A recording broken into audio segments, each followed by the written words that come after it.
I think we're started. I don't know. It says it's started. Thank you, thank you, thank you. That's always a great one when I'm slurping on my drink bottle, as I do. Welcome. Thanks for joining me, Debz Cooper, Global Stressologist. Woohoo! Here we go again for another invigorating, thought-provoking video. My question is, are you a peak performer who experiences disappointments in life? Ouch is what I'm going to say. But thank you. If I want to say, before I even kick off, really, thank you for joining me. Thank you for coming back. Thank you for watching. Thank you for putting the comments and the questions, even though you haven't yet, in the comments. But what I'd love to know is if you're here live or if you're here in a replay, because last week I did this, I actually couldn't see anybody's comments until the very end. So let's just see what happens here. I might have to move a few things around. So if I don't get to your comments, I'll get to them after, I promise. Whew. So, are you a peak performer who experiences disappointments in life? I'm just going to say the one word here. Ouch. Ouch. The truth is, you actually are. Everybody has them in life. It's just about finding a resolution to those and having a good hard look at yourself. When I put this together earlier in the week, there was a lot of people that were coming to me saying, I'm disappointed in this and I'm disappointed in this. So it really alerted me to this being a bigger issue than I thought. I do seem to live in my bubble. So if you have any of these questions, throw them my way, because I go, oh, really? That's a thing? I don't really notice it. Or, oh, really? That's a thing? Fantastic. Let me give you some tips on that. So when I was putting this together, I believe there's five types of people when a disappointment happens. There's the denial type. No, that's not me. No, I don't have any. No. Okay, we know those ones. The maybe. Maybe's another. Maybe I'm disappointed with this. Maybe I'm not. I need to go away and think about it. I've got to go and reflect and And when we say maybe, it's actually another way of saying yes, but I'm not ready to look at it. Okay? Then there's the one that just to fly off the handle. They just go from 0 to 100 or beyond 100 very quickly, and it just goes whoosh, and that's where they're disappointed. Usually they fire at other people or they fire internally at themselves. I'm going to say one of my favorite ones, which really comes up common, and I've noticed I've been doing it this last week more and more. As soon as I started looking at this, I was like, oh, there it is again. And it's the poor me wording. And I didn't realize it was actually embedded into me, because this is one that annoys me when people go, victim mentality. And I'm like, oh no. So I've actually noticed this week I've been doing the poor me, and also trying to recruit others onto my train along that scenario. So thank you, universe. That was an awakener for me this week. And then there's the other ones who are solution thinking. They're like, okay, here's the problem. I'm disappointed with this. Let's get right into it. So I'm going to say, actually, first things first is grab a note-taking device, because you're going to be typing notes and going from here. Just see, no comments yet. Typing notes going from here. So it's handy to have these note-taking devices, because I'm going to fire them. So when I think about those 5 scenarios, first, I'd like you to acknowledge you are human. You are human, you are human, you are human. So I personally would like to think that I'm zen and things don't challenge me and I sit in that beautiful little bubble place. It's not true. It's not true, because no one can actually sit in their bubble place. When you get to know me or you work with me, you'll go, oh, she didn't sit in a bubble place. She definitely has all those 5 things I've just listed. So nobody can sit in their bubble place all the time. No one can. That's just completely unrealistic. So when I say you're human, you have human emotions. We are here to experience human emotions. We're dealing with it the best we can with whatever we've got. So out of those 5 options, I look over here because I've got my notes over here. As I look at my 5 notes, my 5 tips, I've done all of them. And pretty much I have done all of them bar one this week when something's disappointed me. So acknowledge you're human. Welcome to my world. Welcome to your world. The next one I'm going to give you a tip on is actually you can't hide from anything. You can't avoid anything. You can't hide from anything. And if you do, and you haven't understood the experience from that, now I didn't say learnt a lesson, you didn't understand the experience from that, it escalates. Because if you put that in the too hard basket, or I don't want to look at that, or that's not going to affect me, it escalates. And I often think about the Nemo fish. The Nemo fish comes along and it just gives you a little nibble, there we go, a little nibble.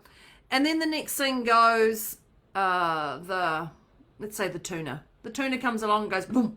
And you're like, ow, got that. Ow, I got that. You know that one there. And then it goes, ouch. And then it comes the shark. And the shark comes and bites you. And it takes a chunk out of you. Now you're starting to go, oh, I can feel this, I can feel this. Then comes the dolphin that you think is pretty playful. Okay, here we are. And they just boom, wallop you. Now, it's either the shark biting or it's the wallop. And if you still haven't picked up to the Nemo being the very first thing to jump back into when this pink flag appears and the Nemo gets you, it's much easier to do the Nemo. Then the dolphin comes and whacks you and you're like, but I thought you were my friend. I thought we were going to play. And that's an a-hole place to be, because literally the next one that comes is the whale. And the whale immobilizes you. The whale wipes out your finances, business, physical, house. Literally the whale comes and goes whoosh, with one wipe, or gobbles you all up. So it's wise to look at the Nemo. When the Nemo comes in, get the Nemo. Deal with the Nemo. Get it before even the tuna comes in. So when you've got an issue, diarize it and respect that time and honor that time and do something about whatever that is, that disappointment. When you diarize the time to look at it, when you go to look at it, I'm going to get you to look at your expectations. And when I say your expectations are what? Are they realistic? If you don't know your expectations, how the heck will anyone ever actually help you? How will they help you do that? How's the universe going to hear what you're asking for? Any of those things. So you've got to get really clear and specific on what you're asking and how you're asking it.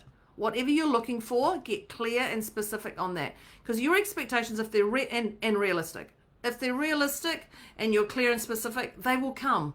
I have this huge trust that they're going to come to you, because they come to me when I'm clear and specific. If I leave any gap unturned, poof, the universe fills it in with stuff that's not as inspiring or things that can be frustrating for me. The next one I'm going to give you is self-reflection.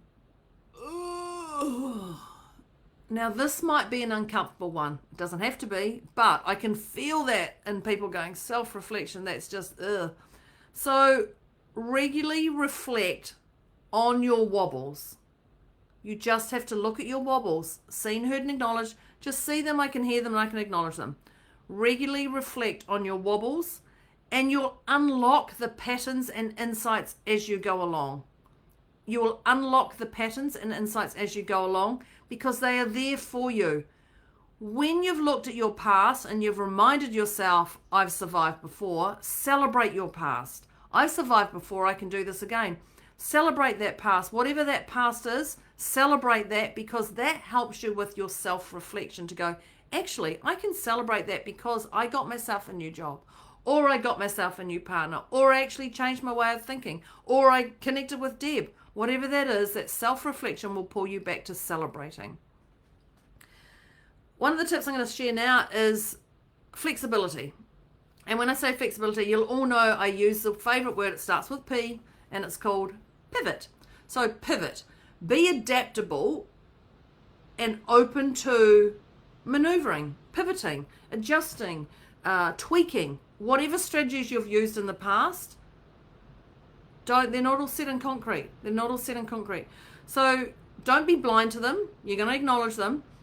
But there's also two words that come in with this pivot and flexibility wording, and that is ego versus humble. When I say ego versus humble, when you're pivoting, is it ego driven or is it humble driven? Is it ego like, I know more, rah, rah, rah, rah, or is it actually, no, I really would like to learn from this and I'd like to actually understand this, so if this happens again, it's not going to throw me off course. So humble is where you want to be, where you really want to be doing, making your decisions in your heart. You may not know the reason whatever's happened to you. You may not know the reason, and you don't need to know, but it's there. So when you're sitting in that humbleness and you're pivoting and you're being open to seeing things, that's when they come into you. I'm here to talk about walking away or being persistent. See, some people go, I can't walk away from my family, or I can't walk away from my friends, or I can't walk away from my mentor, or I can't walk away from the same bank I've walked to with whatever. And then there's persistence. So when you're focusing on the, oh, it's draining me, it's draining me, it's draining me, you may want to walk away, but you also may want to stay and go, oh, I'm going to be a failure if I leave, and all this internal dialogue goes on. So that's not going to help you at any state. That is not going to help you at any state. So what you're going to do is, you know how I talked about your expectations earlier? You're going to think about your expectations, focus on those expectations. What's the outcome you want? But also know when it's time to walk away. If you're feeling burnt out, you can walk away for good. If you're feeling stressed, overwhelmed, I just call it burnt out, then the wisest thing is stop and pause. Just stop and pause. Now you can pause for 5 minutes, you can pause for an hour, you can pause for a day, depending on your time frame. But you can actually pause at any time and ground yourself and feel that heart of yours fill up. Like whatever it is. You don't have to stay in that burnt out mode on the treadmill going as hard as you can. Because the truth is no one wants you actually to burn out. If you have a boss that's offering something to somebody else and not you, and you're like, but I've just done 80 hours work in a 40-hour week, and you are going to get burnt out. So if you're doing this for others, that's also going to be an alertness for you. So it's either your persistence or your walk away, and have a look at the two options. But nobody wants you to burn out. No employer wants you to burn out. No friend wants you to burn out. No family member, no stranger actually wants you to burn out. Personally, I don't want you to burn out. That's hence why I'm doing these. My next tip I'm going to give you is your mindset.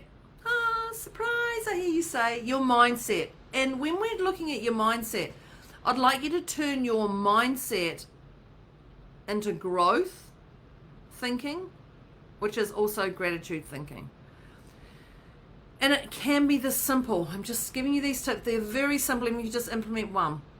So when I talk about into growth mindset instead of frustration mindset, it's also known as gratitude. So what you're going to do is you're going to embrace the wobbles, and you're going to see them as opportunities to grow. Opportunities for growth, opportunities that you can put growth into your system. And when we look at the growth, we're actually also going to look at the gratitude. What is the value I'm getting out of this? What's the experience that's made me smile? Now, you might have to do 5 or 10 things that are going to make you smile from that disappointment. Maybe more. I don't know. But I can tell you, the more gratitude that you have for that situation, for that disappointment, things will change within you. And when things change within you, your vibration of energy changes around you. So turn that mindset into growth, which is also known as gratitude. The next one I'm going to give you is reminding you that you're not alone. You are not alone. I'm going to start singing that Michael Jackson, "You are not alone," although I don't know the lyrics. I only know that part. But you're not alone. I am here for you. I am totally here for you to help you resolve whatever's going on in your world. There's friends and family who are there for you as well. They also have their own stories. I come in with a different mindset. My mindset is, here's the problem, what's the solution? Here's the problem, what's the solution? And move you on in the least amount of pain. And it's easy and quick and not as painful as what you think. And we move you back to wherever you are. I move you back to wherever you are. So just remember, friends and family have their own stories, and they also have their own motives. Yes, friends and family have their own motives when they say things to you. So remember your expectations. Remember your expectations from the start.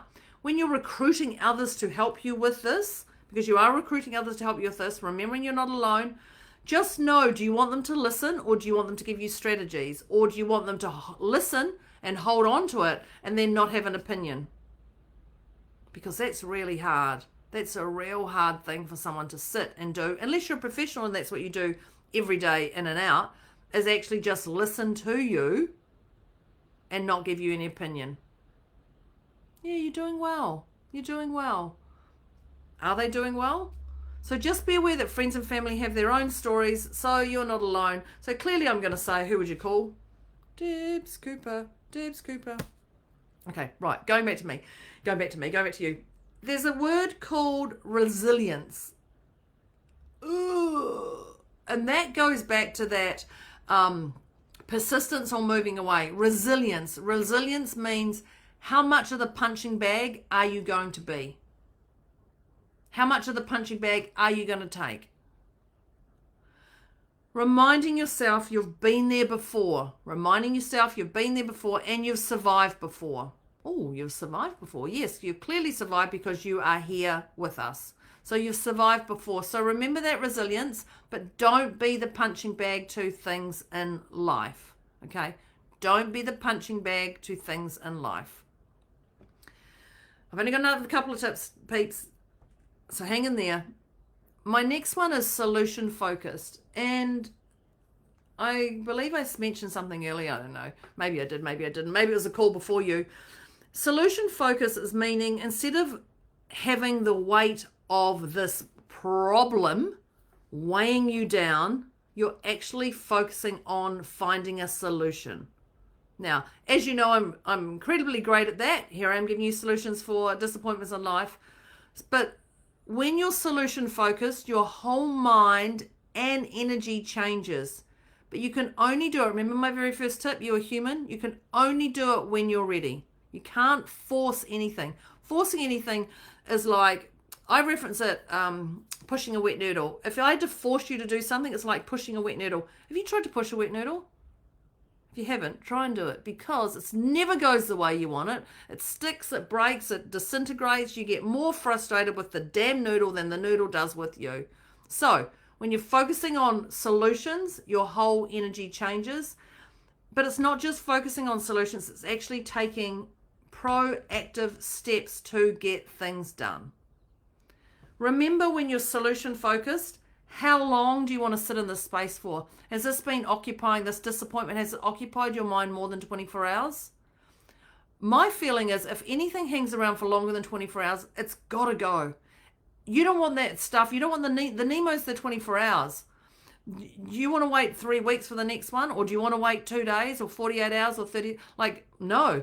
If anything's hanging over me for 24 hours, it's a priority for me to get done, because I want to get that done so I can focus on moving forward. I'm pulling out the weeds, as I often say to people, and I'm planting the flowers. But when the weeds are in there, I'm not finding solutions. All I'm doing is I'm looking at all the crap weeds that are in my sphere of awareness. So be aware how long you want to sit in this space for. And my second to last tip, I've got 2 more. My second to last tip is glitter bomb. Glitter bomb, glitter bomb, glitter bomb. So when I say glitter bomb, glitter time, whatever you want to call it, prioritize that time for you. Do whatever it takes to light you up. Do whatever it takes to light you up. Even this morning, I was on a call this morning, and one of the things I use to write is I use my old famous Langham pencil that I love so much. And I went, you know what? Today I'm going to do something different. I'm going to use my biro. And I would say pen, biro, my ink thing. And so this lit me up this morning, writing my notes in a nice, beautiful, slick pen, biro, instead of my pencil that I use every day, in and out, throughout, as much as I possibly can. So that was my glitter this morning. I went, no, this actually validates, not a pencil, it validates certainty in what I'm writing down. So do whatever lights you up, that glitter bomb. Prioritize your self-care. Prioritize that glitter bomb. That could be lighting a candle. I have some great little candle, like I light a candle, even just put a candle on my desk, or I put a candle in my window and the sun hits it. When the sun comes, whatever that is. It could be spraying perfume. It could be putting on lipstick. It could be talking to a friend. It could be going for a walk around the block, the apartment block, the block, the street, anything, walking to your, whatever it is, glitter bomb yourself with whatever lights you up, because that's the stuff that's going to change your state as quick as possible. So prioritize that time, because you are incredibly important. So why not give yourself that time and energy? Now, you'll notice I didn't actually talk about anything about other people, apart from who you're going to recruit on your team, because your disappointments are yours, not other people's. Your disappointments are your expectations, not other people's. So that's me, Debz Cooper, Global Stressologist. I can't see if anyone's on here live. I'll see if I can fix that for next week. But I just want to say thank you for this. Thank you for coming. Thank you for watching this. Thank you for the comments. Thank you for the not comments. Thanks for picking up your biro and writing the notes. But if you like this, please, if you like this, the next step is reach out to me. Reach out to me if there's something that didn't resonate with you. Reach out to me and let me know what you liked about it, what you didn't like. I love hearing this. I really love hearing that feedback from you, because I'm human and you're human. So let's just have a human interaction and see what's going on for you that I can help you with. So that's me, Debz Cooper, Debz Cooper, Global Stressologist, signing off. Thank you for joining me when I talked about, are you a peak performer who experiences disappointments in life? I just had to quick, did I say disappointments in life? Disappointments everywhere. Thanks very much, peeps. Have a fabulous day. Bye.